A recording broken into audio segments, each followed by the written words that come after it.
حمد و صلات کے بعد نہایت ہی واجب الاحترام معزز و مکرم سامعین و حاضرین اکرام، اللہ رب العزت کا لاتعداد بار شکر ہے جس کی توفیق سے ہم سب نماز جمعہ کے لیے حاضر ہیں۔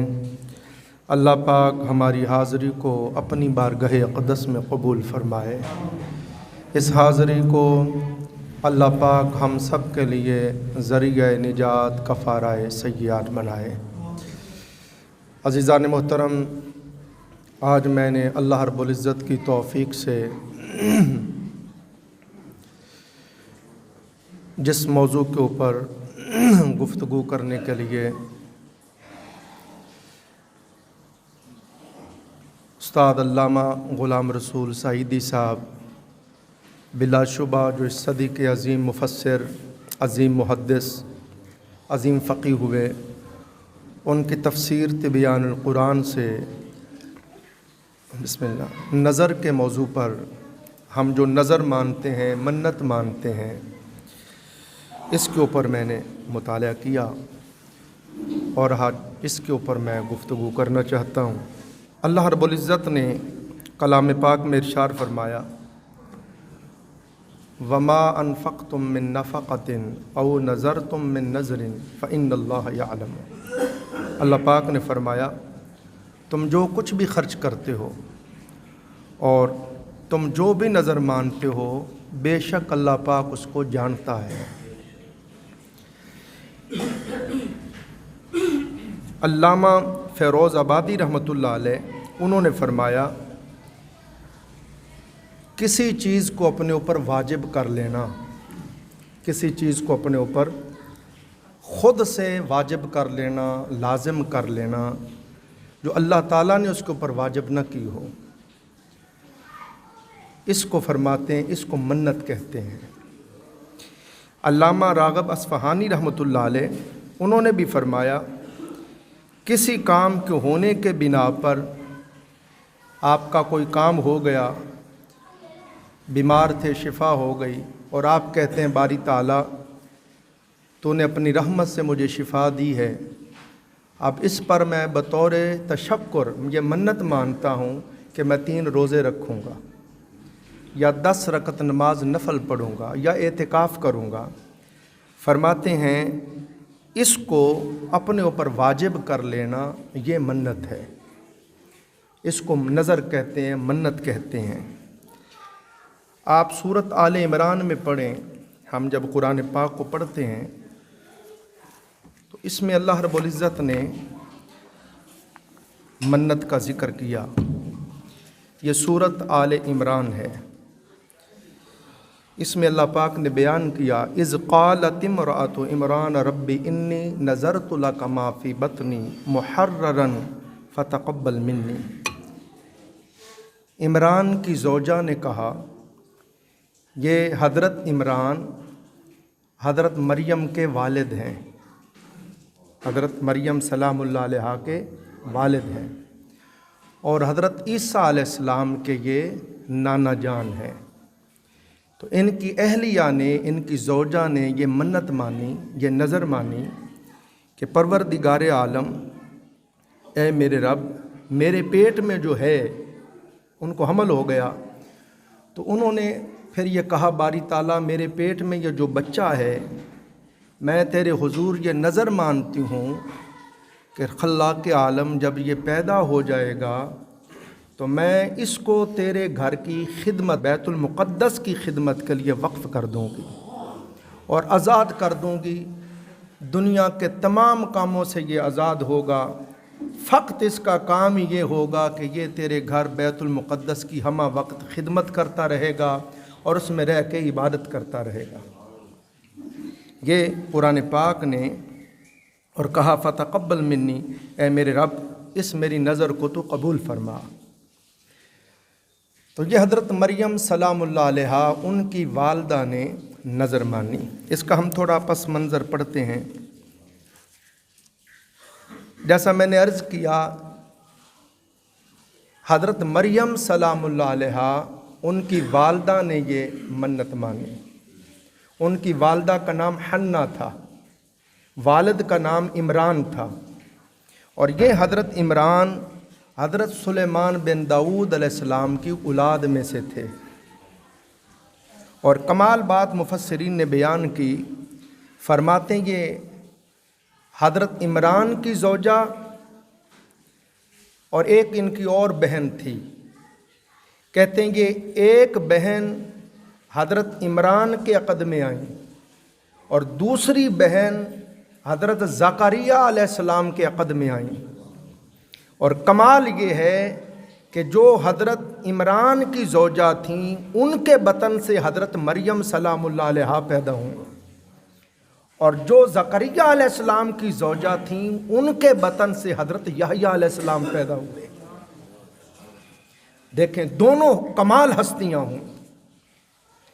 حضرت مریم سلام اللہ علیہا کا بھی آپ سب جانتے ہیں، آگے آپ ذکر سنیں گے کتنی اللہ پاک نے ان کو عظمت اور شان سے بہرہ یاب کیا کہ کسی شخص نے، کسی انسان نے ان کو چھوا تک نہیں تھا، کسی انسان کے ساتھ ان کا عقد نہیں ہوا، بغیر شوہر کے اللہ پاک نے اپنے خاص لطف و کرم سے جبرائیل علیہ السلام کو بھیجا، انہوں نے پھونک ماری، ان کو حمل ہو گیا، اور بغیر شوہر کے اللہ پاک نے آپ کو بیٹا عطا فرمایا جو جلیل القدر نبی تھے اور رسول تھے، حضرت سیدنا عیسیٰ علیہ السلام۔ اور یحییٰ علیہ السلام بھی اللہ رب العزت کے بڑے برگزیدہ پیغمبر اور نبی ہوئے، وہ بھی تارک الدنیا تھے، ہمہ وقت اللہ رب العزت کی یاد میں رہتے، فکر آخرت میں رہتے، خشیت مولا میں رہتے، محبت الہی میں مستغرق رہتے تھے۔ عظیم جلیل القدر اللہ رب العزت کے عاشق نبی تھے سیدنا یحییٰ علیہ السلام۔ تو یہ دو بہنیں تھیں، دونوں بہنوں کے بطن سے عظیم ہستیاں تولد پذیر ہوئیں۔ پھر عزیزان محترم حضرت عمران کی بیوی، جیسا میں نے عرض کیا حضرت مریم ان کے بطن سے ہوئیں۔ حضرت عمران وفات پا گئے، اور یہ جو حضرت حنا تھی حضرت مریم کی والدہ، یہ بہت بوڑھی ہو گئی تھیں، اس وقت ان کو حیض آنا بھی بند ہو گیا تھا اور اولاد کا ہونا ناممکنات میں سے تھا، بوڑھی تھیں یہ۔ ان کے گھر کے باہر ایک درخت تھا، درخت کے اوپر ایک پرندہ بیٹھا تھا، اور پرندہ بیٹھ کر اپنے بچے کو دانہ دن کا اپنی چونچوں سے کھلا رہا تھا۔ یہ بوڑھی ہو گئی تھیں، اولاد نہیں تھی۔ ادھر زکریا علیہ السلام بھی بوڑھے ہو گئے تھے، اولاد نہیں تھی، انہوں بھی 70-80 سال کی عمر میں رو رو کر دعائیں کیں، تو اللہ پاک نے حضرت یحییٰ علیہ السلام کی ان کو بشارت عطا فرمائی۔ یہ بھی میاں بیوی بوڑھے ہو گئے تھے، تو اب انہوں نے جب دیکھا کہ درخت کے اوپر پرندہ بیٹھ کے اپنے بچے کو اپنی چونچوں سے دانہ دنکا کھلا رہا ہے، تو ان کے دل میں بھی شفقت پدری نے جوش مارا، رو کے کہنے کی مولا ہائے کاش میرا بھی بچہ ہوتا، میں بھی ایسے شفقت کرتی، محبت کرتی، کھانے کھلاتی۔ اے رب ذوالجلال، جب انہوں نے دل سے یہ آرزو کا اظہار کیا تو اللہ پاک نے ان کو حاملہ کر دیا، اللہ کی طرف سے رحمت ہو گئی۔ پھر یہ حاملہ تھیں اور ان کے شوہر انتقال کر گئے۔ اب حاملہ ہونے کی صورت میں جب انہوں نے محسوس کیا کہ میرے بطن میں بچہ ہے، تو انہوں نے اللہ تعالیٰ کے حضور نظر مانی، اے رب ذوالجلال، اس بڑھاپے کی عمر میں جب اولاد کا ہونا ہی ناممکن ہے، تو نے میرے اوپر رحمت کر دی ہے، تو اے خالق کائنات، اب میں بھی تیرے ساتھ عہد کرتی ہوں، وعدہ کرتی ہوں، نظر مانتی ہوں کہ یہ بچہ جب تولد پذیر ہو جائے گا تو میں اس سے دنیا کا کوئی کام نہیں لوں گی، یہ تیرے گھر بیت المقدس کی خدمت کے لیے آزاد ہوگا، وقف ہوگا، ہمہ وقت تیرے گھر کی نوکری کرے گا، خدمت کرے گا، چاکری کرے گا، اور اے رب ذوالجلال تیرے گھر کی تیرے گھر میں عبادت کرتا رہے گا، تیرا ذکر کرتا رہے گا۔ اللہ رب العزت کی رحمت سے جب بچہ پیدا ہوا تو وہ بیٹا نہیں بیٹی تھی، تو آپ رو پڑی، عذر پیش کیا، یا اللہ میں نے تو منت بیٹے کی مانی تھی، اب یہ بیٹی ہو گئی ہے۔ اور بیٹیاں بہت سے کام ہیں جو عورت ہونے کے ناطے صحیح طریقے سے سر انجام نہیں دے پاتی، اور ویسے بھی عورتوں کے اوپر کئی ایسے دن آتے ہیں کہ وہ مسجد میں ہی داخل نہیں ہو سکتی، حیض نفاس کے دن۔ تو آپ نے یہ رنج کا اظہار کیا، تو اللہ پاک نے فرمایا، فرشتے کے ذریعے سے فرمایا کہ اے میری بندی، جس بیٹے کی تو امید رکھتی تھی اور چاہت رکھتی تھی، طلب رکھتی تھی، فرمایا یہ جو ہم نے بیٹی دی ہے، کروڑوں بیٹے ہو جائیں اس بیٹی کے پائے کے نہیں ہو سکتے۔ جو ہم نے بیٹی دی ہے تو نہیں جانتی یہ کتنی بڑی شان والی ہے۔ تو پھر آپ نے اس کا نام مریم رکھا۔ کیا نام رکھا؟ مریم رکھا۔ اور ان کی زبان میں مریم کا معنی ہے عبادت کرنے والی۔ ان کی زبان میں مریم کا معنی تھا اللہ کا قرب حاصل کرنے والی۔ مریم کا معنی تھا اللہ کے سامنے انتہا درجے کی عاجزی کرنے والی اور خشوع و خضوع کرنے والی۔ پھر عزیزان محترم، حضرت ابو ہریرہ، یہ امام بخاری شریف میں لائے ہیں، حضرت ابو ہریرہ رضی اللہ فرماتے ہیں کہ آقا علیہ السلام نے فرمایا، بنو آدم میں سے یعنی اولاد آدم میں سے جب بھی کوئی بچہ پیدا ہوتا ہے، لڑکی یا لڑکا، تو شیطان اس کو چھوتا ہے، شیطان اس کو انگلی مارتا ہے۔ تو فرمایا جب شیطان انگلی مارتا ہے تو وہ بچہ چیخنے لگتا ہے۔ فرمایا ہر بچے کو شیطان انگلی مارتا ہے اور وہ روتا ہے، وہ چیختا ہے، مگر سوائے حضرت مریم کے اور حضرت عیسیٰ علیہ السلام کے۔ یہ دو ہستیاں ایسی ہیں کہ جب یہ پیدا ہوئیں تو اللہ پاک نے شیطان اور ان کے درمیان پردہ کر دیا، ان کو یہ انگلی نہیں مار سکا۔ اب اس میں آپ کے ذہن میں آتا ہوگا کہ سرور کائنات صلی اللہ علیہ وآلہ وسلم کی شان تو سارے نبیوں سے زیادہ ہے، آپ امام الانبیاء ہیں، آپ حبیب کبریاء ہیں، تو اس حساب سے تو پھر عیسیٰ علیہ السلام حضور پر بھی سبقت لے گئے۔ تو استاد علامہ غلام رسول سعیدی صاحب لکھتے ہیں، فرماتے ہیں اس سے حضرت عیسیٰ علیہ السلام کی حضور پر فضیلت ظاہر نہیں ہوتی۔ فرماتے ہیں بہت سے ایسے خصائل ہیں، فضائل ہیں، شمائل ہیں، معجزات ہیں، کمالات ہیں جو اللہ نے اپنے محبوب کو عطا کیے، سینکڑوں ہزاروں، اور وہ عیسیٰ علیہ السلام کے پاس نہیں تھے۔ اور آپ فرماتے ہیں جو افضل ہوتا ہے، مفضول کے پاس کوئی ایسی فضیلت، کوئی ایسی خصلت ہو، اور جس کو اللہ نے اس سے افضل بنایا ہے، افضل کے پاس بھلے وہ خصلت نہ بھی ہو تو یہ خصلت مفضول رکھ کے بھی افضل سے افضل نہیں ہو سکتا ہے۔ دیکھیں بیٹا جتنا مرضی نیک ہو، عبادت گزار ہو، باپ سے افضل تو نہیں ہو سکتا۔ مرید جتنا مرضی کمال پا جائے، اپنے مرشد اور شیخ سے بڑا تو نہیں ہو سکتا۔ تو عیسیٰ علیہ السلام تو حضور علیہ السلام کے غلام ہیں۔ ہاں جی، بارہا مرتبہ میں نے آپ کی خدمت میں عرض کیا، سیدنا عیسیٰ علیہ السلام نے تو خود دعا مانگی، اے رب ذوالجلال مجھ سے نبوت بھی لے لے، رسالت بھی لے لے، معجزات بھی لے لے، کمالات بھی لے لے، مردے بھی زندہ نہ ہوں، کوڑیوں کو بھی شفا نہ ہو، مادر زاد اندھوں کو بینائی بھی نہ ملے، یہ سارے معجزات کمالات لے لے، ایک چیز عطا کر دے۔ فرمایا پیاری عیسیٰ روح اللہ مانگو، عرض کی مولا نبی آخر الزمان کا امتی بنا دے۔ تو اللہ پاک نے آپ کی دعا کو قبول فرمایا۔ تو یہ سیدنا عیسیٰ علیہ السلام قیامت سے 40 سال پہلے زمین پہ تشریف لائیں گے، ان کی نبوت کا زمانہ اختتام پذیر ہو گیا۔ اب جب یہ آئیں گے تو نبی بن کر نہیں آئیں گے، غلام مصطفیٰ بن کے آئیں گے، تاجدار کائنات کے امتی بن کے آئیں گے۔ پہلے حضرت عیسیٰ علیہ السلام نے رہبانیت کی زندگی گزاری، نہ شادی کی، نہ گھر بار بنایا، نہ بیوی بچے تھے۔ اب جب آئیں گے تو چونکہ حضور کے امتی اور غلام بن کے آئیں گے، اس لیے آپ شادی بھی کریں گے، گھر بھی ہوگا، بچے بھی ہوں گے، تاجدار کائنات صلی اللہ علیہ وسلم کی شریعت مطہرہ کے عین مطابق زندگی بسر کریں گے، اور حضور کے دین کی نوکری کریں گے، آقا علیہ السلام کے مذہب اسلام کی چاکری کریں گے، اور پھر آپ کا جب وصال ہوگا تو آقا علیہ السلام کے روضہ اطہر میں حضور کے دائیں پہلو میں حضور کے دونوں یار ابو بکر و عمر آرام فرمائے، اور بائیں پہلو میں حضرت عیسیٰ علیہ السلام کی تدفین ہوگی۔ اور قیامت کے دن جب سرکار اٹھیں گے تو سرکار کے دائیں پہلو سے ابو بکر و عمر اٹھیں گے اور بائیں پہلو سے حضرت عیسیٰ علیہ السلام اٹھیں گے۔ تو حضرت عیسیٰ علیہ السلام تو خود فرماتے تھے اپنی قوم کو، عیسیٰ علیہ السلام حضور سے کیسے افضل ہو سکتے ہیں؟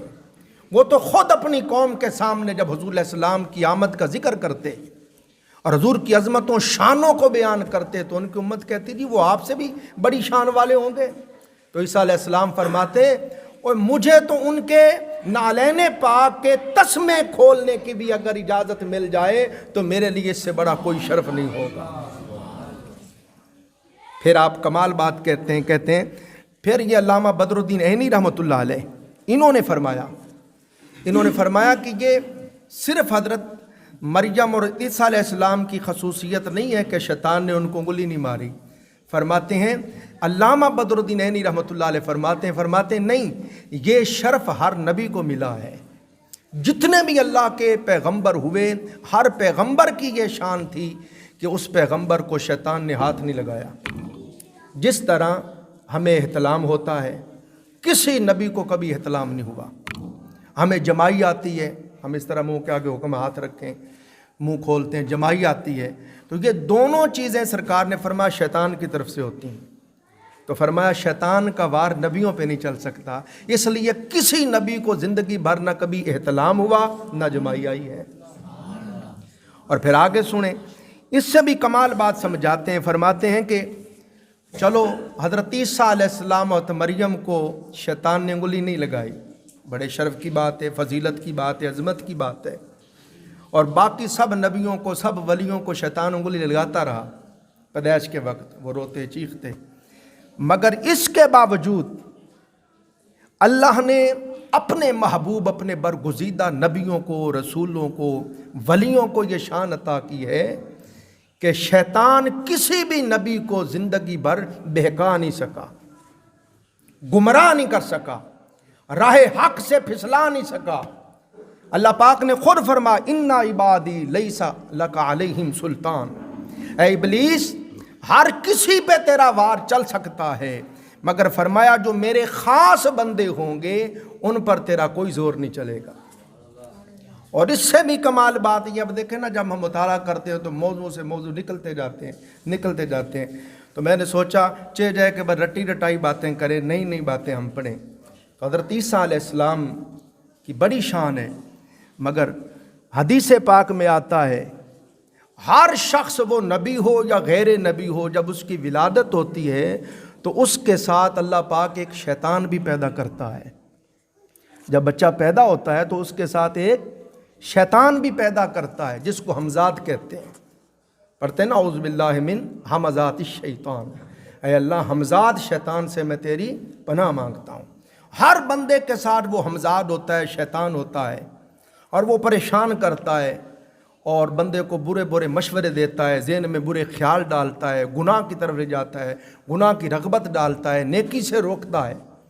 مگر آقا علیہ السلام نے فرمایا لوگوں سب نبیوں میں اللہ نے مجھے یہ شرف عطا کیا ہے، فرمایا یہ میرا ترہ امتیاز ہے، یہ میری انفرادیت ہے، یہ میری تخصیص ہے کہ فرمایا ہر بندہ جب پیدا ہوتا ہے تو شیطان اس کے ساتھ ہوتا ہے اور وہ تنگ کرتا ہے، پریشان کرتا ہے۔ میں محمد مصطفیٰ کو اللہ نے یہ شان عطا کی ہے کہ میرا شیطان میری نگاہ رحمت سے فرمایا اس کی کایا ہی پلٹ گئی، وہ مسلمان ہو گیا ہے اور میرا تابع فرمان ہو گیا ہے۔ بہلانے پھسلانے کی بجائے وہ نیکی کے کاموں میں مجھے مشورے دیتا ہے، نیکی کے کاموں میں میری مدد کرتا ہے۔ تو فرمایا یہ والا شرف حضور کے پاس وہ ہے۔ عیسیٰ علیہ السلام تو ایک طرف رہے، سارے نبیوں میں سے کسی نبی کے پاس یہ شرف نہیں تھا جو اللہ پاک نے حضور علیہ السلام کو شرف عطا کیا۔ عزیزان محترم، اسی طرح پھر ہم منت کو جب پڑھتے ہیں تو آپ قرآن پاک کو پڑھیں، حضرت مریم سلام اللہ علیہا کا آگے ذکر آتا ہے۔ حضرت مریم جو یہ حضرت حنا کی بیٹی تھی، پہلے ماں کی منت کی بات کی، نظر کی، اب بیٹی کی نظر کی بات کر رہا ہوں۔ جب حضرت عیسیٰ علیہ السلام پیدا ہو گئے اب یہ پریشان ہوئی کہ باری تعالیٰ مجھے تو کسی شخص نے چھوا تک نہیں، نہ میں نے اللہ میرے رب کوئی گناہ کیا ہے، تو یہ بچہ ہو گیا، اب لوگ طرح طرح کی باتیں کریں گے، میں اب کس کس کو سمجھاؤں گی، کیسے سمجھاؤں گی، کس کس کی زبان روکوں گی؟ تو اللہ پاک نے فرشتہ بھیجا، اس نے آ کے کہا مریم، اللہ پاک فرماتا ہے جب لوگ تجھ سے پوچھیں نا کہ یہ بچہ کیسے ہو گیا، تو کچھ بھی نہ کہنا، تو کہنا فقولی انی نذرت للرحمن صوما فلن اکلم اليوم انسیا، میں نے رحمان کے لیے نظر مانی ہے کہ میں آج ہرگز کسی انسان سے بات نہیں کروں گی، یعنی میرا آج چپ کا روزہ ہے، انگلی سے اشارہ کرنا، کہنا میرا چپ کا روزہ ہے، میں نے یہ نظر مانی تھی، تو آج میں نظر کے مطابق آج میرا چپ کا روزہ ہے، میں نے کلام نہیں کرنا۔ تو علامہ ابن کثیر اور تمام مفسرین نے لکھا، ایک عورت جو تھی وہ بولنے لگی، اس نے کہا تیری ماں ایسی نہیں تھی، تیرا باپ ایسا نہیں تھا، تیرا خاندان ایسا نہیں تھا، یہ بچہ تو نے کہاں سے لیا؟ جب وہ آپ پر تان و تشنیع کرنے لگی تو رب ذوالجلال نے اس پر گرفت کی کہ میری بندی کے اوپر تو تان کرتی ہے، اسی وقت اللہ نے اس کی زبان کی طاقت جو ہے سلب کر لی، وہ وہی مفلوج ہو گئی، گونگی ہو گئی۔ ایک شخص نے ایسے ہاتھ کھڑا کر کے کچھ کہنا چاہا، اللہ نے اس کے ہاتھ کو وہی مفلوج کر دیا۔ پھر لوگ سب ڈر گئے، ایسا ایسا خسر پسر کرتے اونچی آواز سے تان۔ کسی نے ادب سے کہا کہ مریم پھر یہ بچہ کیسے ہو گیا؟ تجھے تو کسی بندے نے چھوا نہیں، تو نے شادی نہیں کی تھی، تو بچہ کیسے ہو گیا؟ تو آپ نے اللہ کے حکم کے مطابق منہ پہ انگلی رکھ کے اشارہ کر کے کہا کہ میرا تو آج چپ کا روزہ ہے، تو تم اس بچے سے ہی پوچھ لو جو پوچھنا ہے۔ تو انہوں نے کہا یہ بچہ کیسے بولے گا؟ نفاس کے بعد آپ غسل کر کے بچے کو لے کے لوگوں میں آئی تھیں، تو انہوں نے کہا کہ یہ بچہ کیسے بولے گا؟ فرمایا یہی، تو گویا کہ آپ نے کہا یہی تو میری حقانیت ہے کہ یہ بولے گا، ہاں جی، اس کا بولنا ہی میری پاک دامنی کی گواہی ہوگی۔ تو حضرت عیسیٰ علیہ السلام بول پڑے، انہوں نے کہا انی عبداللہ، مالدہ کا دودھ پی رہے تھے، چھاتی چھوڑ کے لوگوں کی طرف دیکھا اور کلام کیا اور کہا انی عبداللہ، میں اللہ کا بندہ ہوں۔ آپ اپنی نگاہ نبوت سے دیکھ رہے تھے زمانہ آنے والا ہے لوگ مجھے خدا یا خدا کا بیٹا کہیں گے، پیغمبر خدا نے پہلا کلام ہی یہ کیا، کہا لوگوں خبردار، کل کو مجھے خدا یا خدا کا بیٹا نہ کہنا، میں تو خدا کا بندہ ہوں، میں اللہ کا بندہ ہوں۔ آتانی الکتاب، اس نے مجھے کتاب دی ہے، وجعلنی نبیّا، اس نے مجھے نبی بنایا ہے، وجعلنی مبارکا، اس نے مجھے مبارک بنایا ہے۔ تو یہاں پر بھی نظر کا ذکر آیا، تو اس پر مفسرین نے بیان کیا پہلی امتوں میں چپ کا روزہ رکھنا جائز تھا، چپ کا روزہ رکھنا جائز تھا، مگر حضور علیہ السلام کی امت میں چپ کا روزہ رکھنے سے منع کیا ہے۔ اس سے بندے کو بہت مشقت ہوتی ہے، ایک طرح سے اپنے آپ کو خود سے عذاب میں مبتلا کرنا ہوتا ہے، تو اس سے آقا علیہ السلام نے منع کیا، مکروہ ہے، ناجائز ہے۔ ویسے اللہ تعالیٰ نے فرمایا اور حضور علیہ السلام نے تعلیم دی ہے کہ آپ فضول نہ بولیں، فضول یاوہ گوئی نہ کریں، ہاں جی، گالیاں نہ دیں، فحش کلامی نہ کریں، غیبت نہ کریں، چغلی نہ کریں، خاموش رہیں، بہت باتوں میں کوئی خیر نہیں ہے۔ اگر تم نے بولنا ہی ہو تو اللہ پاک نے فرمایا کہ نیکی کی دعوت دو، بولنا ہی ہو تو دو جو لڑے ہوئے ان کے درمیان صلح کروا دو بول کے، اب بولنا ہی ہو تم نے تو نیکی کا حکم دو، برائی سے منع کرو، سمجھے؟ تو یہ آقا علیہ السلام نے بھی ارشاد فرمایا کہ میں تمہیں کہتا ہوں کہ دو چیزوں کی تم مجھے ضمانت دے دو کہ ان کو اللہ تعالیٰ کی نافرمانی میں نہیں چلاؤ گے، میں تمہیں جنت کی ضمانت دیتا ہوں۔ نبی علیہ السلام نے بھی یہی فرمایا، تو آقا علیہ السلام نے فرمایا کہ تم دو چیزوں کی ضمانت دے دو، اللہ کی نافرمانی میں نہیں چلاؤ گے، میں تمہیں جنت کی ضمانت دیتا ہوں۔ یا رسول اللہ وہ دو کون سی چیزیں؟ فرمایا زبان اور شرمگاہ، ان دو کی مجھے ضمانت دے دو کہ ان کو اللہ کی نافرمانی میں نہیں چلاؤ گے، میں تمہیں جنت کی ضمانت دیتا ہوں۔ اب جو ہمارا سبق ہے نظر کے بارے میں، ابھی تو میں نے شروع نہیں کیا، تو یہ نظر جو ہے اس کے بارے میں آپ پڑھیں، یہ سورۃ الدہر ہے۔ فرمایا یوفون بالنذر ویخافون یوما کان شرہ مستطیرا، جو لوگ اپنی نظر کو پورا کرتے ہیں، جو لوگ اپنی نظروں کو، منتوں کو پورا کرتے ہیں اور اس دن سے ڈرتے ہیں جب اس دن کی گرفت یا عذاب چاروں طرف پھیل جائے گا۔ تو مفسرین نے فرمایا اس آیہ مبارکہ کی روشنی میں پتہ چلا کہ آپ جو نظر مان لیں اس کو پورا کرنا بندے کے اوپر واجب ہوتا ہے۔ مگر آگے پھر یہ تعلیم دی کہ جب آپ نظر مانتے ہیں تو نظر ماننے کے لیے آپ کسی گناہ کے کام کی نظر نہ مانیں. گناہ کے کام کی، مثلا آپ نظر مان رہے ہیں تو آپ ایسا کام نہ کہیں کہ نعوذ باللہ آپ کہیں جی میرا کام ہوگا تو میں نماز نہیں پڑھوں گا، یہ گناہ ہو گیا. یا میرا کام ہو گیا تو میں شراب پیوں گا، نعوذ باللہ. تو اس طرح کی نظر ماننا گناہ ہے، یہ غیر شرعی ہے. جو شرعی اور جائز اور حلال منت ہے وہ یہ ہے کہ آپ کہیں کہ باری تعالیٰ کہ میرا کام ہو گیا تو میں 3 نفل پڑھوں گا، 3 روزے رکھوں گا، یا 2 نفل پڑھوں گا، یا 10 نفل پڑھوں گا، یا اعتکاف کروں گا. اس طرح اگر آپ منت مانیں تو یہ جائز ہے. گناہ کے کام کی منت ماننا علماء نے فرمایا کہ یہ حرام ہے. اسی طرح جب آپ نظر مانیں تو کہتے ہیں کہ وہ جس شے کی آپ نظر مان رہے ہیں وہ پہلے سے آپ کے اوپر فرض نہ ہو. مثلا ایک آدمی صاحب استطاعت ہے، صاحب مال ہے، اس کے اوپر پہلے سے ہی حج فرض ہے، اور وہ نظر مان لے کہ یا اللہ میرا کام ہو گیا تو میں حج کروں گا، تو فرمایا یہ نظر نہیں ہے، وہ تو پہلے ہی تیرے اوپر فرض ہے. پھر فرماتے ہیں کہ جب آپ نظر مانتے ہیں تو اس چیز کی نظر مانیں جو آپ کی ملکیت میں ہو. مثلا آپ کے پاس 100 روپیہ ہے، آپ نظر مانیں یا اللہ میں 10 روپے دوں گا، 50 روپے دوں گا، 100 روپے دوں گا، ٹھیک ہے. آپ کے پاس 100 روپے اور آپ منت مان لیتے ہیں یا اللہ میرا کام ہوگا میں 1000 روپے دوں گا، تو یہ منت نہیں صحیح ہے، یہ ناجائز ہے. الدین یسر، دین آسان ہے. اسی طرح پھر فرماتے ہیں کہ آپ جب نظر مانتے ہیں تو ایسی عبادت کی نظر نہ مانے جو محال ہو، ناممکن ہو، جو آپ کر ہی نہ سکیں. مثلا مثال کے طور پر ایک آدمی غریب ہے، اس کے پاس استطاعت ہی نہیں ہے، وہ حج پہ جا ہی نہیں سکتا، تو وہ کہے جی میں حج پہ جاؤں گا. تو اس طرح کی نظر نہ مانے، وہ نظر مانے جو وہ کر سکتا ہو. یا کہتے ہیں کہ ابھی مثلا رمضان شریف، پچھلا رمضان شریف گزر گیا، اس میں اعتکاف بھی ہو گیا، اور آپ یوں کہیں کہ یا اللہ میرا کام ہو گیا تو جو پچھلا رمضان گزر گیا اس میں اعتکاف کروں گا، تو یہ کیسے ہو سکتا ہے؟ یا ناممکن ہے. اسی طرح جب آپ نظر مانیں تو یہ نہ کہیں کہ یا اللہ میں صاحب نصاب کو کھانا کھلاؤں گا، یا صاحب نصاب کو اتنے پیسے، بھئی وہ تو خود مالدار ہے. الا یہ کہ ایسا صاحب نصاب جو مسافر ہو تو اس کو آپ کھلا سکتے ہیں، اس کو آپ دے سکتے ہیں. یا پھر آپ منت مانیں تو یہ منت مانیں کہ یا اللہ میں ہر نماز کے بعد تیرے نام کی جو سبحان اللہ کی ایک تسبیح کروں گا، تو فرماتے ہیں یہ جائز ہے. یا آپ نظر مانیں کہ یا اللہ میں ہر نماز کے بعد یا ہر روز ایک تسبیح درود پاک پڑھا کروں گا، یہ جائز ہے. تو یہ منت ماننے کا طریقہ بتایا.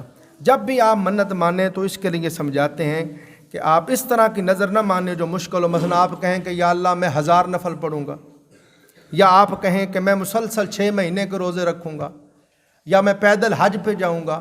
اس طرح کی منت ماننے سے آقا علیہ السلام نے منع فرمایا ہے. آگے انشاءاللہ یہ بڑا اچھا موضوع ہے، آپ کا دل خوش ہوگا، اس کے اوپر بڑی چیزیں آئیں گی.